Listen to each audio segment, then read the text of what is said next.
Porto e Negócios. Apoio. Brasil Terminal Portuário. Acreditar e inovar. Eldorado Brasil. Modal GR. Tecnologia, inovação e resultados. Praticagem São Paulo. Segurança, tecnologia e produtividade a serviço do Brasil. Stolthaven Terminals Brasil.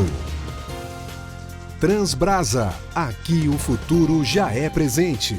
E FIPES, Ferrovia Interna do Porto de Santos. Excelência sob trilhos.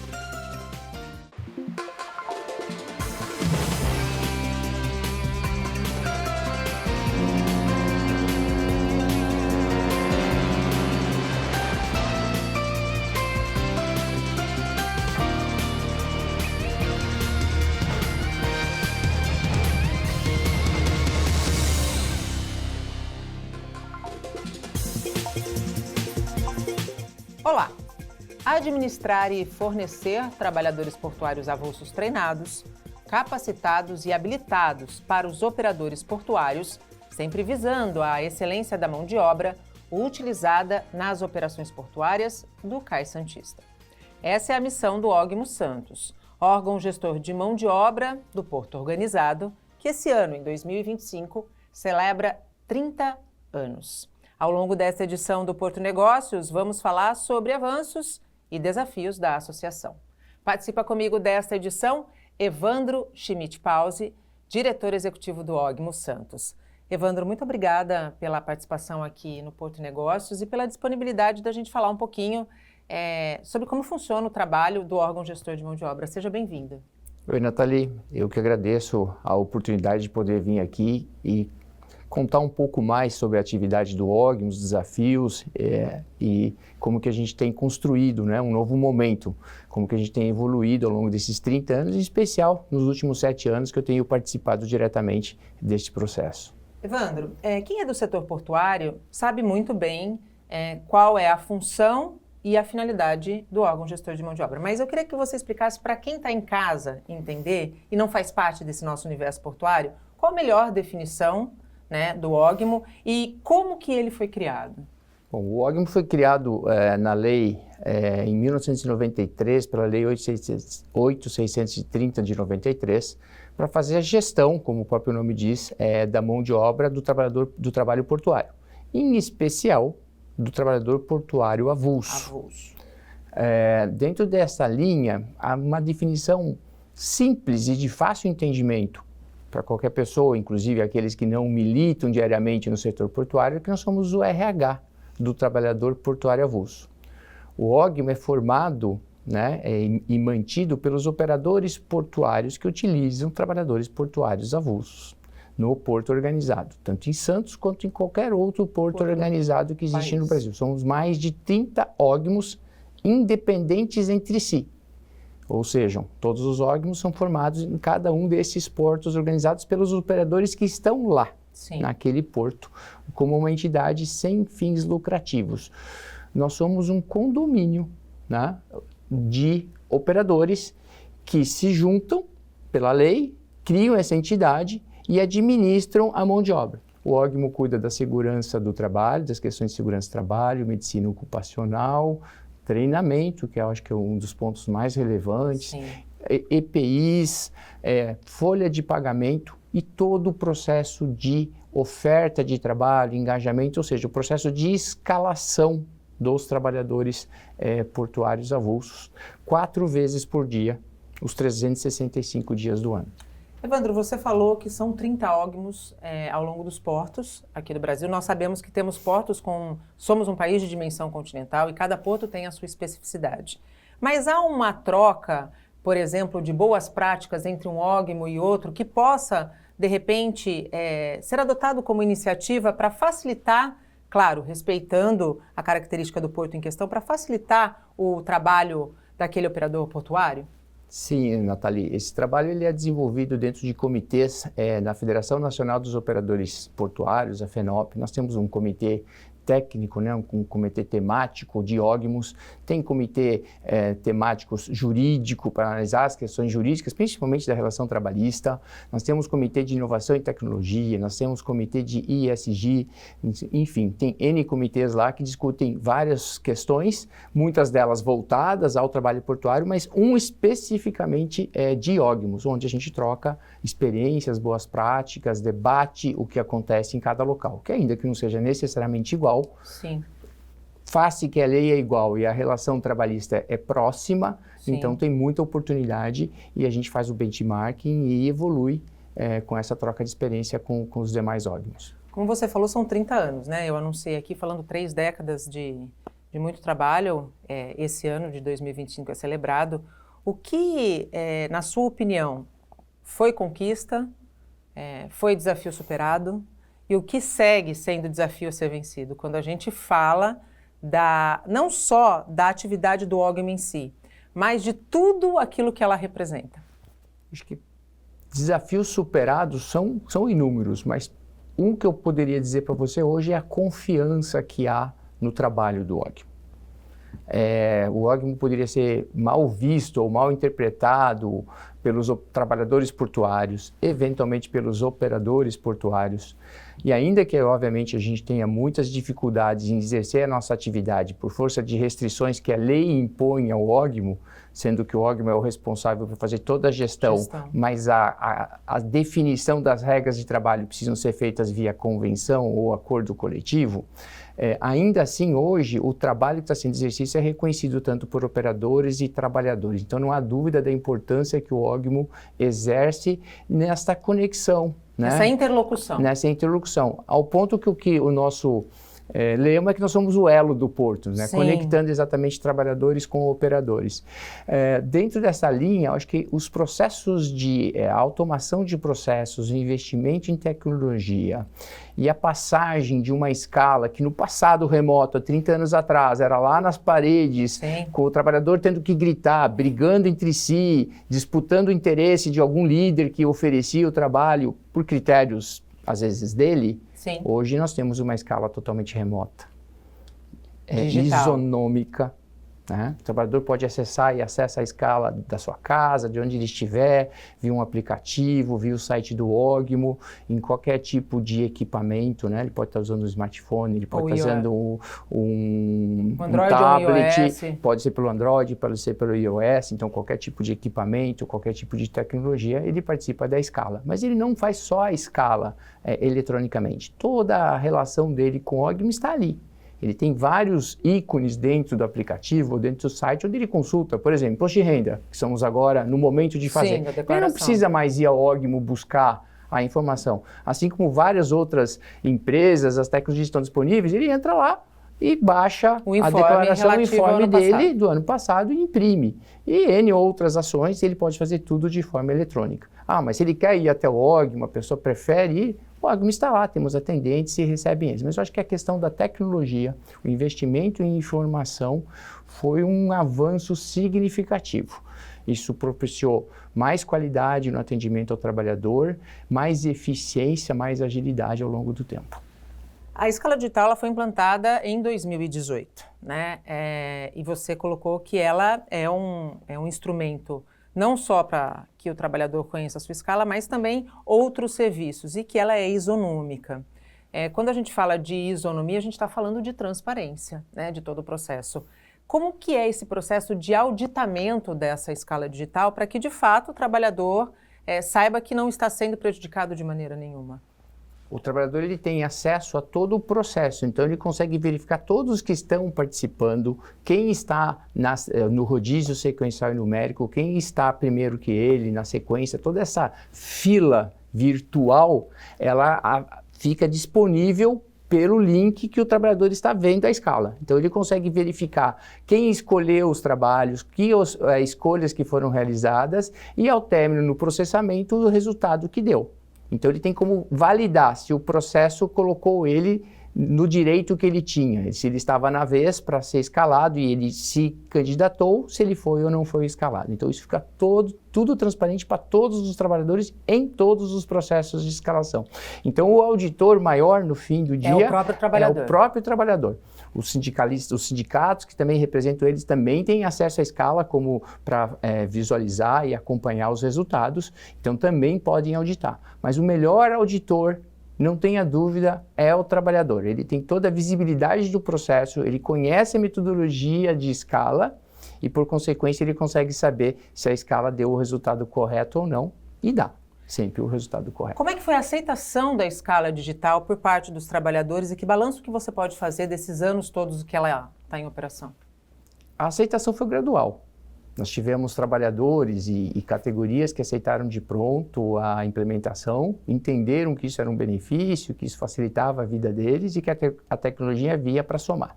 Infelizmente, algumas categorias tiveram um pouco mais de dificuldade em assimilar isso, talvez até por questões históricas das categorias que preferiam fazer a escala presencial pela metodologia própria que eles tinham de distribuir os trabalhos. A evolução mostrou aos trabalhadores e desmistificou as preocupações que os trabalhadores tinham. Primeiro, no sentido de que o resultado é igual se eles estivessem fazendo presencial. Sim. Segundo, e mais importante, de que eles conseguem entender hoje claramente que isso é um benefício. Então, quando eu encontro e tenho reuniões com trabalhadores, eles sempre falam, olha, que bom que a metodologia veio porque a nossa vida ficou melhor. Você disse que, bem definiu, que o Ogmo é o elo, né, entre os trabalhadores e os operadores portuários. Nesse sentido, como tem sido a relação com o SOPESP, o Sindicato dos Operadores Portuários? A nossa relação com o SOPESP é a melhor possível, né? Somos muito próximos ao SOPESP, né? Eu diria que nós somos irmãos do SOPESP. Por quê? Primeiro porque os nossos associados, tanto do Sindicato dos Operadores Portuários quanto do Ogmo, na sua ampla maioria são os mesmos, né? E nós temos interesses que se somam, né? O SOPESP faz a relação do capital-trabalho, das negociações coletivas, além, obviamente, da defesa dos interesses dos operadores portuários. Mas olhando no que tange a Ogmo, toda essa relação do capital-trabalho, a negociação coletiva, o SOPESP tem câmaras de segmentos que fazem acordos das empresas por segmento de granel, segmento de container, segmento de carga geral, que a gente chama de cais público, segmento de celulose, e o Ogmo faz a administração e a gestão dos trabalhadores portuários em linhas gerais, cumprindo o quanto previsto nos acordos ou nas convenções coletivas assinadas pelo SOPESP. Nós tivemos agora, inclusive, nos últimos 3 anos, a assinatura de pelo menos 4 convenções coletivas pelo SOPESP.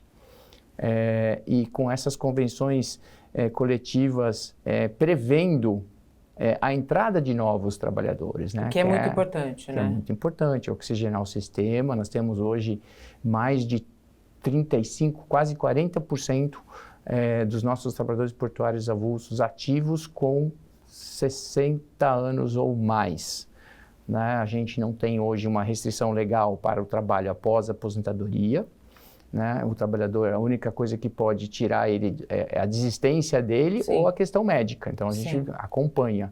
Tem muitos trabalhadores com mais de 60 ou 65 anos que trabalham muito, frequentam as atividades todo dia.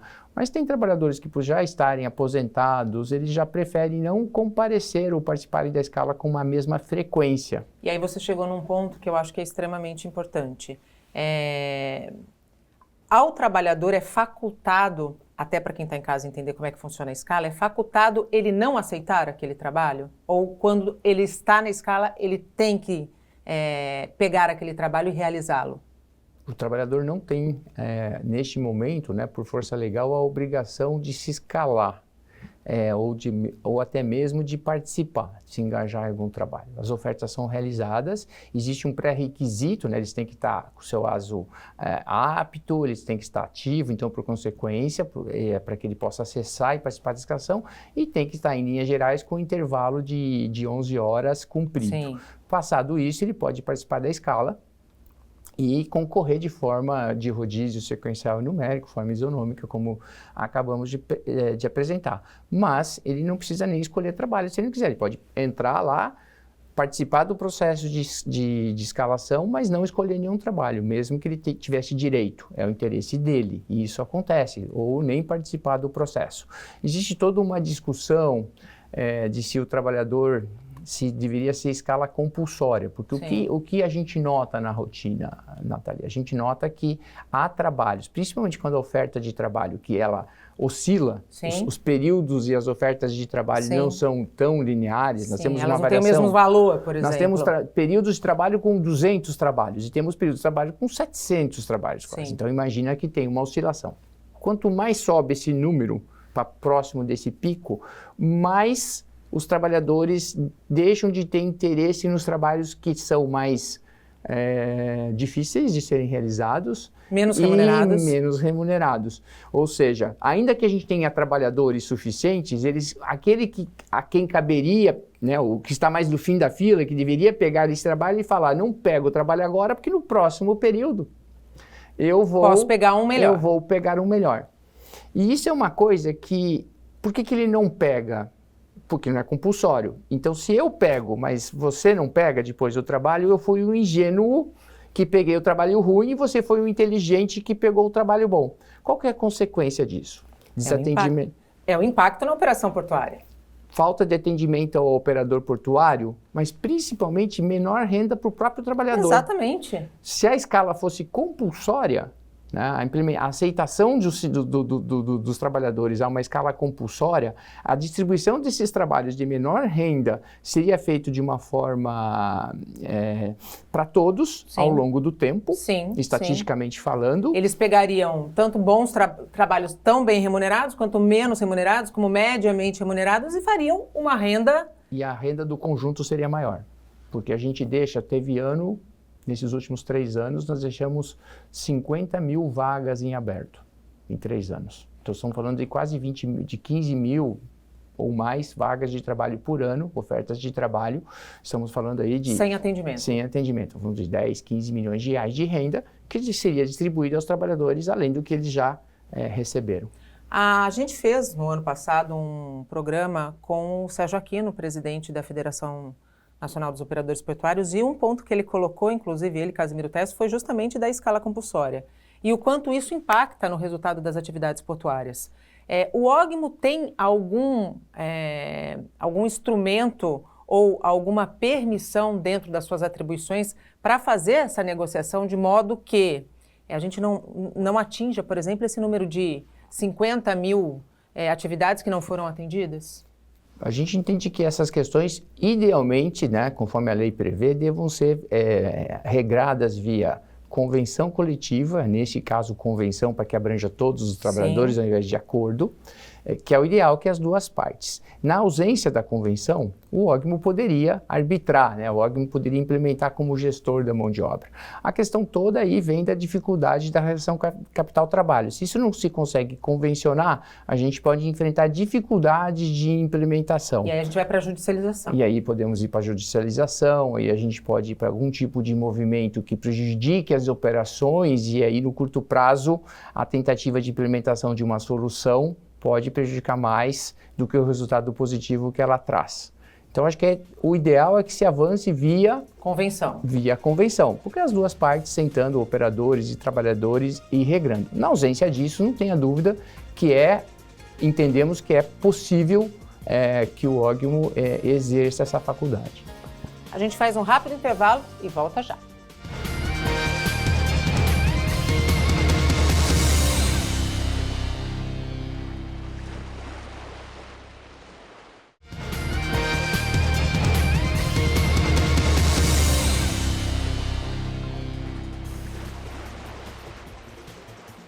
Estamos de volta e hoje o Porto e Negócios recebe Evandro Pause, diretor executivo do OGMO Santos, o órgão gestor de mão de obra. Evandro, no bloco anterior você deu um pequeno panorama do perfil atual do trabalhador do OGMO, especialmente quando a gente fala de idade. E falamos também dos processos seletivos que permitem a oxigenação e uma mudança nesse quadro de trabalhadores que estão à disposição do atendimento e dos serviços oferecidos pelos operadores portuários. Por que essa oxigenação ela é tão importante? Eu acho que a gente tem a necessidade tanto de garantir, né, a reposição dos trabalhadores que gradualmente vão saindo do sistema, quanto também garantir o crescimento, o atendimento ao crescimento das atividades. Acho que é importante lembrar aqui, por exemplo, que a atividade de celulose era ínfima há 4 anos atrás. Hoje nós temos um cluster. Com um cluster de celulose, milhões de toneladas Sim. passando, com previsão de mais 3, 4 grandes fábricas no inland, né, cativo, vamos dizer assim, do Porto de Santos, ou seja, as perspectivas para o crescimento da movimentação deste produto pelo Porto de Santos são significativas. Mas não só celulose, granéis crescem todos os anos a taxas quase de 2 dígitos. Containers, assim, se espera também, ainda que você tenha o TUP, etc., mas você tem um crescimento também neste modal, nesse tipo de carga, e o órgão precisa estar preparado. Né, os operadores, independente de qualquer discussão de lei, de mudança do modelo, hoje o grande fornecedor de mão de obra avulsa, na sua totalidade para o porto organizado, é o OGMO, mas também é o grande fornecedor de trabalho das categorias de mão de obra das categorias diferenciadas para o vínculo dos operadores portuários. E tem uma parcela razoável dos associados do SOPESP e do OGMO que tem um volume e uma demanda crescente também pelo vínculo. Então, os trabalhadores que vão entrar no sistema, ou que já entraram, né, dos que já entraram, dos 120 que entraram já da categoria concertadores e bloco, nos últimos 2 anos, por exemplo, em torno de 50% hoje trabalha vínculo. Né? Vínculo, para quem está em casa entender, é CLT. CLT junto a um operador. operador. E, Nathalie, durante esse período, então, ele não pode trabalhar como avulso. Então, ele fica inativo para fins de avulsabilidade. Né? Então, o operador notifica o OGMO, né? Primeiro passa para nós um edital para que seja divulgado ao trabalhador portuário, para que ele concorra à vaga. Uma vez contratado, aqueles que forem contratados, o operador notifica o OGMO, nós inativamos ele, então ele não tem acesso ao ícone da escalação, ele pode ver... Até para ver um equilíbrio, né? Até para ver o equilíbrio, o cumprimento de intervalo. Né? Então, por exemplo, ele não poderia trabalhar 2 períodos no operador portuário e depois ir trabalhar no OGMO no período seguinte. Né? Então, ou ele está vinculado a um operador ou ele está concorrendo como avulso. No término do vínculo, por alguma razão, por desistência do trabalhador ou qualquer outra que seja, ele retorna. Automaticamente passando pelo rito de retorno a uma empresa. Ele precisa passar pelo exame médico novamente, fazer o ASO, se certifica que os treinamentos dele, em especial os de seguranças, que precisa ter reciclagem, esteja em dia. Feito isso, ele já volta e já volta a concorrer. Evandro, como que tem sido a aceitação por parte do trabalhador portuário desses processos seletivos que foram instituídos em 2022, né? A ideia de fazer o processo seletivo é garantir também aqui a isonomia dos processos, né? A participação de qualquer gênero, então assim, a gente incentiva muito que as mulheres venham e participem. Tivemos 2 mulheres já que entraram via processo seletivo. Agora, no processo seletivo que está em andamento da Estive e do Sindogesp, temos várias candidatas que estão bem colocadas e possivelmente vão entrar no sistema ao final do processo, agora em junho da Estiva e em julho do Sindogesp.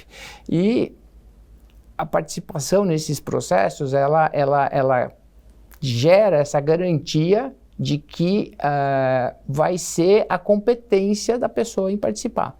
No primeiro momento, os trabalhadores tinham uma certa restrição, dizendo, olha, mas historicamente eu escolhia quem ia. Né? Os sindicatos preferiam ir por esse caminho. A gente demonstrou que, olha, o tempo evoluiu e hoje a gente precisa garantir, né? Tem obrigações do OGMO junto ao Ministério Público do Trabalho, tem as questões legais todas de que a gente dê isso. A entrada de trabalhadores e a quantidade, ela é convencionada. Então, o número, ao número de vagas do processo seletivo. Ao número de vagas, e isso tem a ver um pouquinho com a oferta de trabalho. Então, não necessariamente a renda vai cair drasticamente pela entrada dos novos trabalhadores, né? Não haverá um impacto tão significativo em renda pela entrada. Hoje, depois de quase 3 anos de processos seletivos, essa visão já melhorou por parte do trabalhador portuário, na sua visão? Sim, sim. Os sindicatos aceitam bem hoje a lógica do processo seletivo. Acho que o marco aí é ter feito um processo seletivo castivo. A gente colocou prova de títulos, né, comprovação de títulos dentro desse processo seletivo, que foi diferente um pouco dos outros 3, que nós 2 que já conduzimos e o do Sindogesp, mas também algo que é normal em processos seletivos de outros tipos de atividade. Vem sendo um sucesso. Por exemplo, o processo seletivo da Estiva são 300 vagas imediatas, 300 vagas em lista de espera. Nós tivemos mais de 6.000 candidatos participando, então vem evoluindo bem e já estamos nas fases finais. Estamos na fase de exame médico nesse processo seletivo e depois dessa fase já vamos para o treinamento. Você falou no primeiro bloco da questão da importância da conquista da automação de processos. E a gente sabe hoje que os portos estão cada vez mais digitalizados. É óbvio que ainda existem funções que exigem a presença do capital humano no navio, no convés, para algumas poucas funções. E os mais novos que entram no processo já vivem esse mundo da tecnologia. Os antigos, uma parte deles, a gente sabe que tem uma resistência.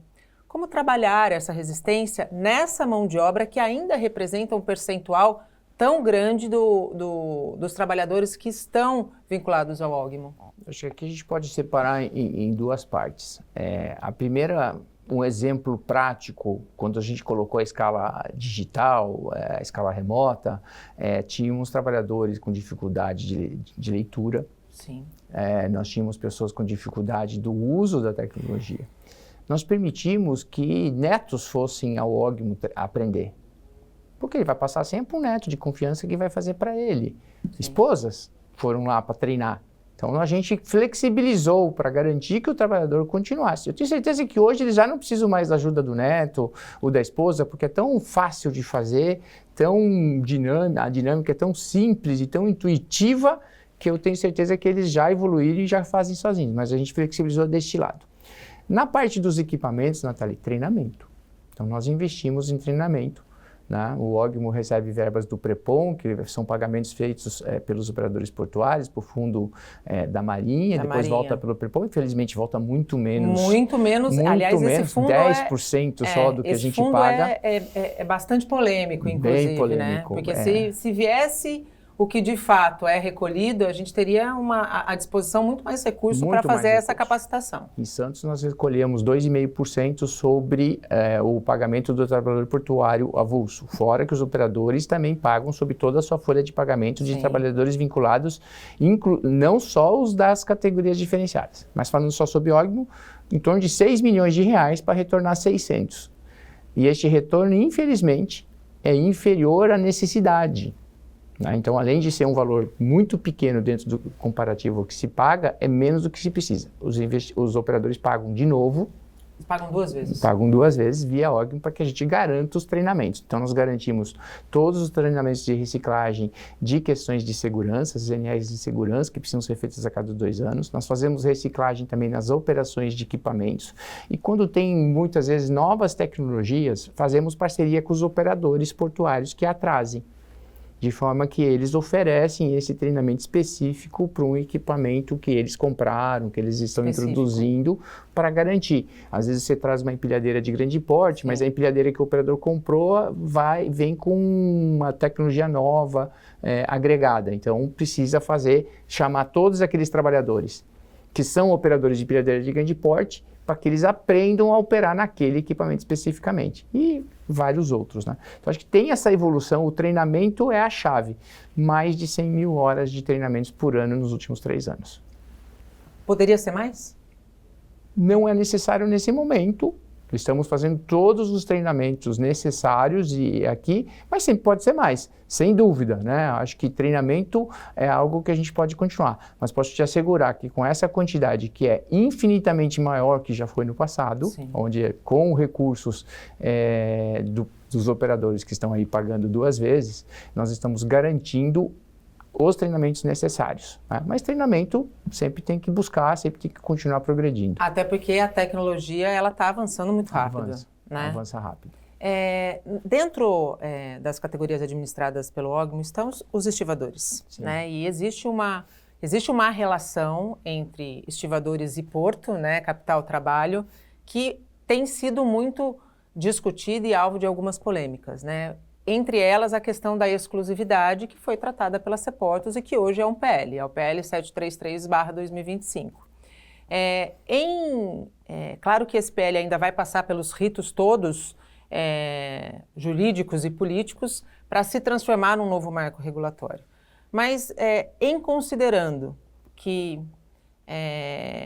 a questão da exclusividade seja definida pelo fim dela, qual seria o novo papel do OGMO?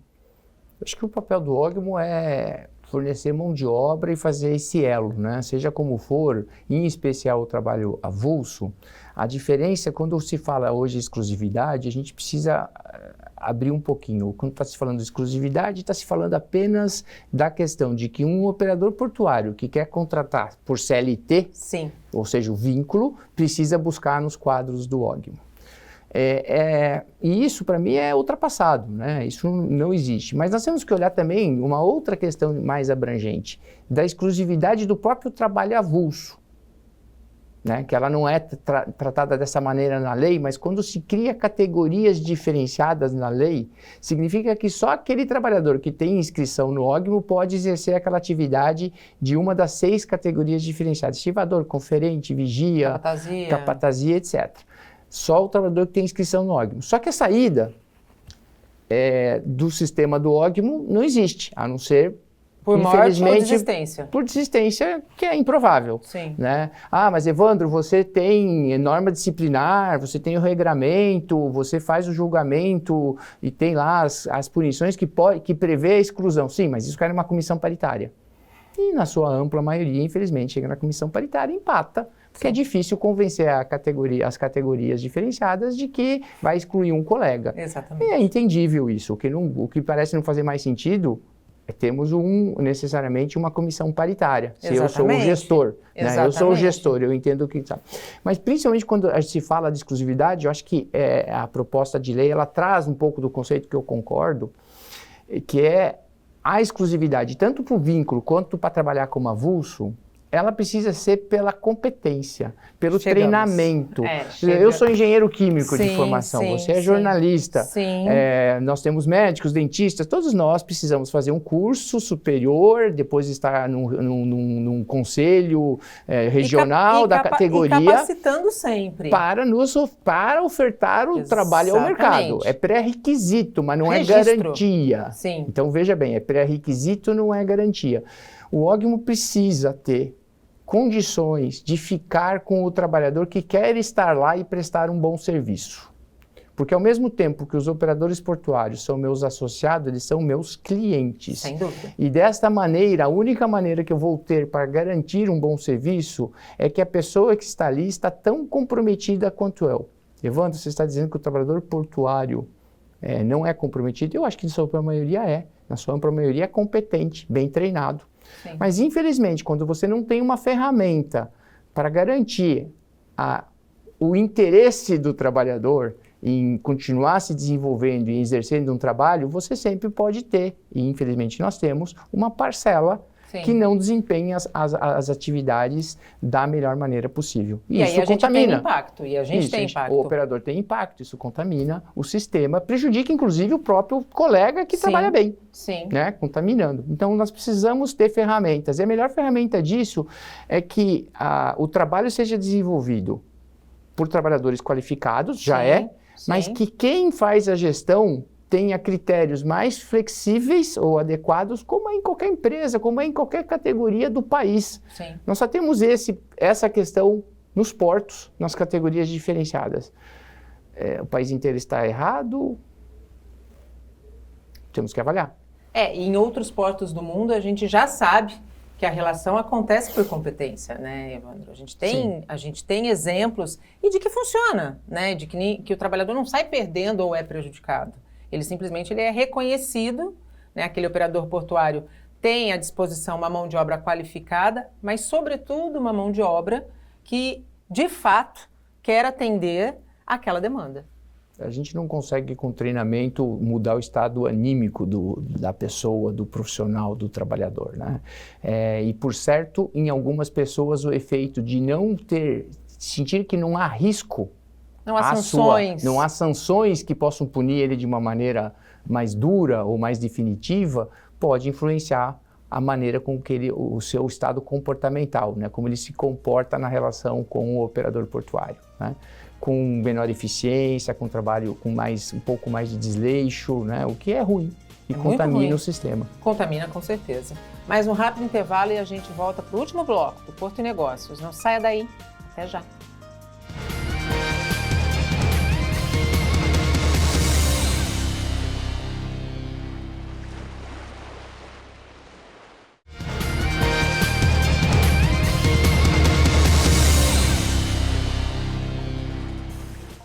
E estamos de volta e abrimos esta última etapa com o Momento Arbitra e Angelino Caputo. Momento Arbitra. Olá, pessoal. Vocês já sabem que a implantação das medidas de facilitação do comércio aqui no Brasil não para. Isso é o compromisso do nosso país dentro daquele acordo mundial celebrado pelos países membros da Organização Mundial do Comércio lá em 2013, no conhecido Acordo de Bali, quando toda a nacionalização de mercadorias importadas só puder ser feita por meio do INPE, a Declaração Única de Importação, o tempo médio de permanência das cargas nos portos brasileiros pode cair para até 2,7 dias, o que é bem menos que os atuais 12 dias. Mas, pelo cronograma oficial divulgado no final de 2024, a partir de janeiro de 2025, boa parte das cargas importadas que chegam aos nossos portos não poderia mais usar a DI para iniciar o processo aduaneiro, sendo obrigatório o uso da do INPE. Ocorre que, em função do movimento grevista dos auditores da Receita Federal, embora a do INPE já tenha entrado no ar, ainda não foi seguro desligar a DI. De forma que estamos em um período em que os dois processos estão convivendo. Ainda falando do cronograma, a partir de março de 2025, as demais cargas que não entrassem no novo processo em janeiro também só poderiam ser nacionalizadas com o uso da do INPE, de forma que 100% das cargas importadas pelo modal marítimo estariam usando obrigatoriamente o novo processo até o final de julho de 2025. Será que o governo consegue resolver essa questão da greve dos auditores a tempo de recuperar esse cronograma? Aliás, a implantação da do INPE não é o único processo prejudicado. Outras liberações de cargas, tanto na exportação quanto na importação, também começam a ser afetadas. Vale lembrar que a regulamentação da reforma tributária vai depender desse novo processo de importação já estar funcionando no final deste ano. Então, estamos torcendo para que rapidamente as coisas voltem ao seu curso normal e que a do INPE consiga materializar a tão sonhada eficiência dos nossos processos aduaneiros. Momento Arbitra. Obrigada, Caputo, e voltamos com o nosso convidado. Participa da edição de hoje do Porto e Negócios, Evandro Pause, diretor executivo do Ogmo Santos. Evandro, ainda falando um pouquinho sobre qualificação, como que a automação tem impactado na formação desses trabalhadores que são geridos pelo Ogmo? Acho que a evolução dos processos tecnológicos, dos equipamentos, tem forçado você a mudar um pouco a maneira com que você faz. Acho que a gente evolui em algumas questões. Por exemplo, a gente tem um uso cada vez maior de simuladores. Então, o simulador é uma ferramenta extremamente importante na qualificação dos trabalhadores, né? Porque seja ela é mais fácil acesso, Sim. Ela é indiretamente no tempo mais econômica, Sim. E mais segura. E realista, né? E realista, e muito realista, né? E mais segura porque ele tem a oportunidade de se equivocar sem cometer um acidente real. Então, veja, tem uma série de vantagens, né? Indiretamente, a tecnologia, não lá do trabalho portuário, mas também fez que nós evoluíssemos nas aulas teóricas.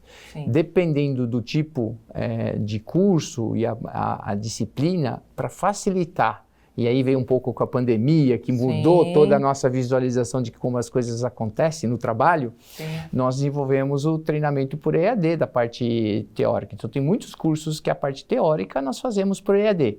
Mais rápido, mais fácil, mas principalmente mais flexível para o trabalhador. Como o trabalhador se engaja em períodos não iguais do dia, alternados, um dia ele trabalha pela manhã, no outro à noite, no terceiro pela madrugada, e assim, conforme a vez dele ou conforme o interesse, permitir que ele faça EAD permite exatamente isso, que ele não tenha que bloquear, às vezes por uma semana, o horário dele.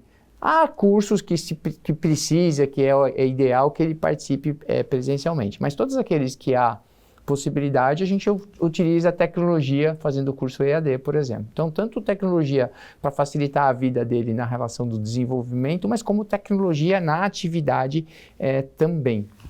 Você falou um pouquinho da questão do ógimo ser aberto a todos os gêneros, né? Mas a gente sabe ainda que homens ainda são a maioria no setor portuário de uma maneira geral, né? A ANTAQ está preparando uma segunda edição do levantamento de equidade de gênero no setor aquaviário e portuário, mas o primeiro mostrou que mulheres ainda são a minoria, né? Embora a evolução exista. Hoje, se a gente for fazer uma comparação do quadro de funcionários que existem geridos pelo ógimo, quantas mulheres nós temos? Você já fez essa conta? Sim, nós precisamos separar duas coisas. Primeiro vamos falar do quadro de colaboradores do ógimo. Hoje 50% são mulheres. Ainda que, obviamente, o quadro de colaboradores do ógimo é muito menor do que o quadro de trabalhadores portuários avulsos. Sim. Nós temos aí algo como 60 colaboradores no ógimo, 50% aproximadamente mulheres e mulheres em cargos... Além da competência, que eu não tenho dúvida, né? Eu acho que são as mais competentes lá, não desmerecendo os meus colegas homens, mas eu acho que elas estão em posições de liderança também. O que é muito importante. Isso, para mim, é relevante, a capacidade que elas têm de influenciar e de comandar, e são seres humanos, né? Para mim, eu acho que a gente somos todos seres humanos. Gênero é só uma questão física, né? E que você tem. Então, somos seres humanos tão competentes uns contra os outros. No trabalho portuário avulso, nós tínhamos uma trabalhadora já antes desse processo na função de conferente, uma função menos pesada, então permitia, talvez atraiu o interesse dessa trabalhadora no passado, mas tinha um mito, né, que porto é para homem, porque o trabalho é pesado, porque carrega saco, condição sanitária, no cais de madrugada, toda aquela coisa, muito homem perto, e a gente vem trabalhando isso, dizendo, olha pessoal, incentivando as mulheres a participar dos processos seletivos, entrou uma trabalhadora no processo dos concertadores, 7% das candidatas aproximadamente eram mulheres, acabou entrando uma, no processo do bloco também entrou uma, elas têm ido muito bem, toda vez que eu encontro com elas lá no órgão, me pergunto como elas estão, elas falam, olha, bem recebidas, bem tratadas, desempenhando o trabalho, e quando eu faço a pergunta aos colegas delas, aos líderes sindicais, quem seja, olha, é o nosso melhor colega, trabalha bem, pontual, detalhista, né? Faz tudo certinho, então não foge do trabalho, né? Não aproveita o gênero para dizer, não, vocês fazem o trabalho aqui, eu não faço, faz junto. Então, extremamente, acho que a gente vai desmistificando isso. Já no processo seletivo, a gente tem aí 300 vagas imediatas. A minha expectativa, pessoal, que pelo menos acima de 10 sejam mulheres que entrem, pelo que a gente tem visto, espero que até mais. Vamos ver até o final do processo, que podem, infelizmente, pessoas serem desclassificadas ou porque perderam interesse até o final. Mas acho que a gente vai ter mais pessoas. E isso vai melhorando, né? Porque vai contando, né? Tem uma das meninas que entraram, que ela gosta de divulgar o trabalho, e é muito bonito o que ela faz, porque ela mostra sobre como é a atividade dela, ela conta da atividade dela. Ela gera um senso de pertencimento. Ela gera um senso de pertencimento e ela ajuda nessa desmistificação. Então, eu acho que é bem legal isso, porque contribui, né? Contribui para atrair novas mulheres para o processo. O que para você, né, na sua opinião, como gestor, como representante do órgão gestor de mão de obra, ainda é um empecilho para que a mulher entenda que ela é capaz de estar onde ela quiser, independente da área que ela escolher, como, por exemplo, a portuária. O que ainda impede a mulher de acreditar nisso, na sua opinião? Já não deveria ter mais nada que impedisse, né? Mas talvez eu acho que a gente precisa ter dentro das famílias, né? Talvez eu acho que lá dentro de cada uma das nossas famílias a gente ainda possa ter um pouquinho do passado e não achar, mas filha, você vai ser portuária. Então aqui eu incentivo as famílias, né? Aos maridos, aos cônjuges, aos pais, aos irmãos, que olha, pessoal, trabalhar no porto, as mulheres vão ser respeitadas, elas vão desempenhar o trabalho, elas têm condições físicas e capacidade técnica, então é indiscutível de fazer essa atividade. Então não se preocupe, é um trabalho como outro, que remunera, que precisa ter disciplina, que precisa ter competência, mas as mulheres têm isso de sobra. E na verdade não é ser melhor ou maior que o homem, é andar ao lado, né? Eu acho que é assim que a gente constrói uma sociedade com equidade de fato e de direito, né, Evandro? Eu acho que a gente precisa exatamente isso, ter equidade, né? Eu ouvi uma colega que eu respeito muito que falou, eu não gosto de participar de comitês femininos. E eu concordo com ela plenamente, a gente tem que ter só um comitê, na minha visão. E ter homens e mulheres no comitê. Nós temos que ter muitas mulheres nesse comitê. É isso. Tantas quantas tenham competência, né? Assim como homens. E naturalmente, como elas têm competência, as vagas vão ficar muito equânimes ao longo do tempo. Até porque, essa é a expectativa. Até porque num comitê que tenham homens e mulheres, quando a coisa é posta, quando a situação é colocada, quando a necessidade é apresentada, escuta-se homens e mulheres. Exato. E não apenas só mulheres. Exatamente. Não é? É assim que eu vejo. Para a gente finalizar a tua participação, não dá para não falar de ESG, né? Assim, a sustentabilidade, em virtude muito do que está acontecendo no mundo com os extremos climáticos, está tendo que fazer parte do dia a dia de toda e qualquer instituição, associação, grande empresa, pequena empresa, microempresa. Como é que o OGMO trabalha essa questão da importância das práticas sustentáveis? Nós temos bastante preocupação com esse aspecto. Acho que no OGMO, obviamente, como nós não fazemos a operação propriamente dita, essa operação é dos operadores portuários, a questão do meio ambiente, a gente tem uma questão da nossa relação, da nossa atividade interna, com reciclagem, com tentativa de mudar consumo de energia, Sim. essas questões, né? Ainda que sejamos pequenos, nos preocupamos com essa questão, nos preocupamos também com a questão social do trabalhador portuário, dos nossos trabalhadores, tudo. Mas acho que principalmente no OGMO, que tem essa relação do capital-trabalho, a gente tem um peso importantíssimo da governança. Então a gente faz tudo lá e preza muito por garantir governança, né? Acho que desde que eu chego no OGMO há 7 anos, o que a gente faz é garantir que seja, eu não gosto de dizer transparência, porque eu acho que transparência é obrigação, eu gosto de dizer assim, eu gosto de dar visibilidade. Sim. Né? Então, credibilidade. Credibilidade. Tudo que a gente faz no OGMO hoje, nesses últimos anos, não é o Evandro que decide. O meu papel é de trazer ideias. Sim. E depois de conduzir as que forem aprovadas. Quem decide tudo, quem comanda o OGMO são os operadores portuários. São os seus mantenedores, seus clientes. Eles decidem dentro da governança, né? Nós temos um conselho de gestão, nós temos conselho de uma assembleia, nós temos um conselho de supervisão, nós temos várias, né? Nós temos aí ouvidoria, enfim, várias esferas de governança, né? Vários canais de governança que permitem que as decisões e os processos todos transcorram da melhor maneira possível. E é assim que tem que ser em qualquer empresa séria, né? Quando a gente fala de governança, a gente está falando de compliance, a gente está falando de garantias, inclusive de direitos para aqueles que fazem o negócio acontecer. Evandro, muitíssimo obrigada pela tua participação aqui.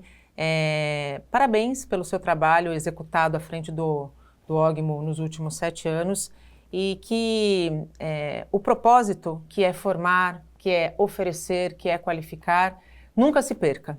Porque o porto, de fato, é uma atividade econômica extremamente relevante para o nosso país. Então, que a gente consiga fazer a oxigenação dos quadros aqui no Porto de Santos, porque precisa, né? Disso depende a manutenção da qualidade do trabalho e que esses conflitos possam ser, sempre que aparecerem, resolvidos com sabedoria, né, e com equilíbrio, porque eu acho que é o equilíbrio que faz com que as coisas continuem fluindo como devem ser. Muito obrigada. Obrigado a você, Nathalie. Deixar aqui o agradecimento, mais uma vez, de poder contar um pouco dessa história do Ogmo, dizer o quanto que eu respeito os trabalhadores portuários, não sem outro motivo o Ogmo existe, né, para atender os trabalhadores. Então eu respeito muito e trabalho todo dia visando melhorar as condições de trabalho do trabalhador portuário. Mas principalmente agradecer também e me dizer que estou honrado pela confiança dos operadores em conduzir o Ogmo nesses últimos 30 anos e poder estar hoje aqui falando do nosso projeto, da continuidade e da celebração dos 30 anos. Sem dúvida nenhuma. O Porto e Negócios de hoje fica por aqui. A gente volta a se encontrar na próxima quinta-feira, às 8 horas da noite, com um programa inédito. Até lá! Tchau!